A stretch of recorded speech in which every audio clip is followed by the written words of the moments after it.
Hello माझ्या बालमित्रांनो, गार्गीचा तुम्हाला रामराम.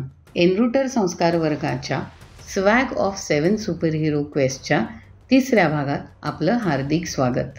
काल डे 2मध्ये आपण आपल्या दुसऱ्या सुपर हिरो सुग्रीव आणि त्याची सुपर पॉवर म्हणजे वर्ल्ड ॲटलासबद्दल गमती ऐकल्या.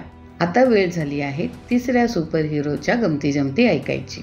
त्याआधी बालमित्रांनो मला सांगा, तुम्हाला कधी स्टडी टूर, बाहेरगावच्या स्पोर्ट्स टुर्नामेंट्स, स्टे कॅम्प्स म्हणजे 2-3 दिवसाचे रेसिडेन्शियल कॅम्प्स ज्यामध्ये घरापासून आईबाबांपासून लांब राहायला लागतं, अशा ठिकाणी जायची संधी म्हणजे चान्स मिळाला आहे का? पण आईशिवाय कसा राहू, लोक कसे वागतील, माझी काळजी कोण घेईल या भीतीने तुम्ही जायचं टाळलं किंवा तुमच्या आईबाबांनीच तुमच्या काळजीने तुम्हाला जाणं अवॉइड केलं.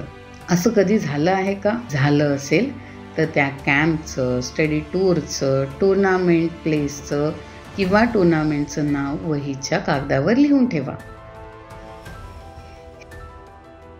असं जर तुमच्याबरोबर झालं असेल तर मित्रांनो, आजच्या सुपर हिरोची गंमत तुमच्यासारखी आहे. आपल्या सुपर हिरोला सुद्धा खूप लांब जायची वेळ आली होती. ती गोष्ट ऐकतानाच तुम्हाला त्याचं नाव कळेल सुद्धा. खूप वर्षापूर्वी घडलेली ही घटना आहे. ही गोष्ट तेव्हाची आहे जेव्हा गुरुकुल सिस्टीमने शिक्षण घेतलं जायचं. गुरुकुल म्हणजे गुरूंचा आश्रम, रेसिडेन्शियल स्कूलच म्हणा ना, जिथे आपलं अन्न आपण गोळा करणं, आपलं अन्न आपण शिजवणं म्हणजे कुकिंग, आपले कपडे आपण धुणं म्हणजे लॉन्ड्री, आपल्या जागेची स्वच्छता देखील आपणच ठेवणं म्हणजे ओव्हरऑल क्लिनिंग, अशा आणि बऱ्याच बेसिक लाईफ स्किल्स सोबतच हा निसर्ग म्हणजे नेचर कसं काम करतो, पृथ्वी आणि आपली सोलार सिस्टीम कशी तयार झाली, तिचं फंक्शन काय, हे युनिवर्स कसं काम करतं, युनिवर्स कसं तयार झालं आणि या युनिवर्समध्ये या पृथ्वीवर राहण्याचे रूल्स म्हणजे नियम काय आहेत, इथपासून आपण आपला ब्रेन आणि मन कसं काम करतं हे आणि असं बरंच काही शिकवलं जायचं. किती इंटरेस्टिंग सिलेबस आहे ना हा. तुम्हालाही अशा शाळेत जायला आवडेल ना? मलाही आवडेल. तर आपला आजचा सुपर हिरो गुरुकुलातील त्याचं शिक्षण संपवून 16व्या वर्षी त्याच्या घरी परत आला. आपल्या सुपर हिरोचे वडील चक्रवर्ती सम्राट होते. चक्रवर्ती सम्राट म्हणजे भरपूर मोठ्या राज्याचा, म्हणजे आपल्या अर्ध्या भारता एवढ्या राज्याचा एकटा राजा. त्यामुळे एवढ्या मोठ्या किंगडमच्या प्रोटेक्शनची जबाबदारी ही त्या राजाचीच होती.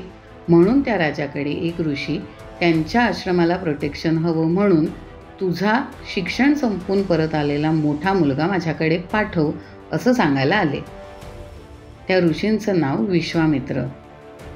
राजाला याचं भरपूर आश्चर्य वाटलं.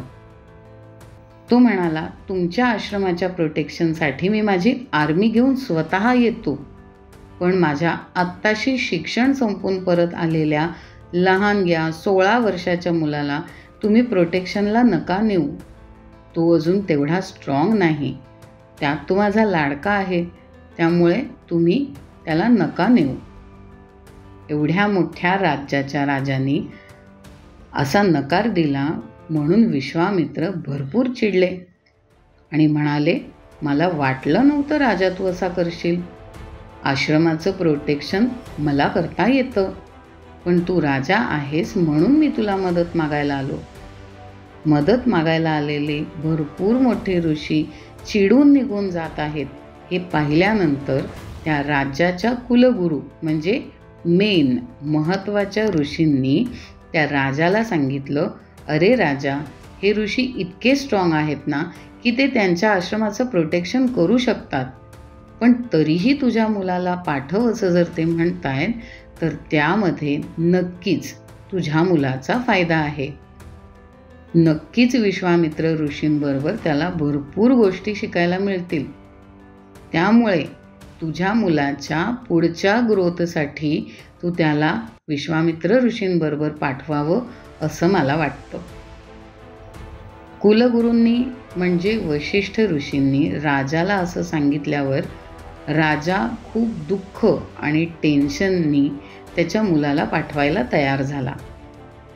वशिष्ठ ऋषींनी जा सांगितल्यामुळे राजाचा मुलगा स्वतः जायला तयार झाला. त्या काळी ऋषींचे आश्रम म्हणजे काही साध्या झोपड्या नसायच्या. ऋषींचे आश्रम म्हणजे मोठमोठ्या रिसर्च लॅब्स असायच्या.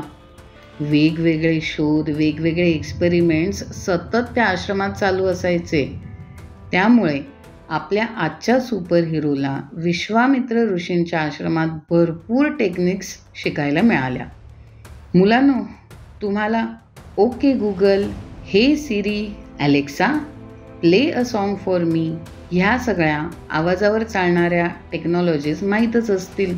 आपण फक्त बोलायचं आणि टेक्नॉलॉजी आपल्यासाठी काम करते, हे सध्या आपण पाहतोच आहोत. असंच साऊंड फ्रिक्वेन्सीवर म्हणजे आवाजावर ॲक्टिवेट होणारी मिसाईल्स, त्याचे कोड्स आणि पासवर्ड्स त्या ऋषींनी त्या राजाच्या मुलाला म्हणजे आपल्या आजच्या सुपर हिरोला दिले. आणि या मिसाईल्सचा आपल्या सुपर हिरोला नंतरच्या खूप मोठ्या लढाईमध्ये भरपूर फायदा झाला. बालमित्रांनो, एव्हाना तुमच्या आईबाबांनी आपल्या सुपर हिरोचं नाव तुम्हाला सांगितलंच असेल, पण तरी मी सांगते. आपल्या आजच्या सुपर हिरोचं नाव आहे राम. बालमित्रांनो, आपल्या आजच्या गोष्टीवरनं तुमच्या काय लक्षात आलं बरं? राम त्याचा कम्फर्ट झोन सोडून लांब विश्वामित्रांबरोबर त्यांच्या आश्रमात प्रोटेक्शनला गेला. हे चॅलेंज त्यांनी स्वीकारलं, म्हणूनच रावणाबरोबरचं युद्ध लढण्यासाठी त्याला त्या मिसाईल्सची मदत झाली. आता माझ्या बालमित्रांनो, कागदावर लिहिलेल्या प्लॅनिंग करत असणाऱ्या स्टडी टूरला, कॅम्पला किंवा टुर्नामेंटला जायची डेअरिंग करणार ना तुम्ही? मला कसं कळेल? मला तुम्ही नक्की कमेंट्समध्ये लिहून कळवा. आणि आईबाबांनी सुद्धा आपल्या मुलाला थोडंसं कम्फर्ट झोनच्या बाहेर पाठवायला सुरुवात केली म्हणजे आपलं मूल हळूहळू छान तयार होईल. असा होता आपला आजचा सुपर हिरो राम. आणि त्याची सुपर पॉवर म्हणजे कम्फर्ट झोनच्या बाहेर जाऊन सगळ्या चॅलेंजेसला आनंदाने फेस करणं. चला तर मग भेटूयात उद्याच्या भागात. वेगळा सुपर हिरो आणि त्याच्या सुपर पॉवरच्या गमती जमती ऐकायला. आज तर तुम्हीही म्हणा राम राम मंडळी.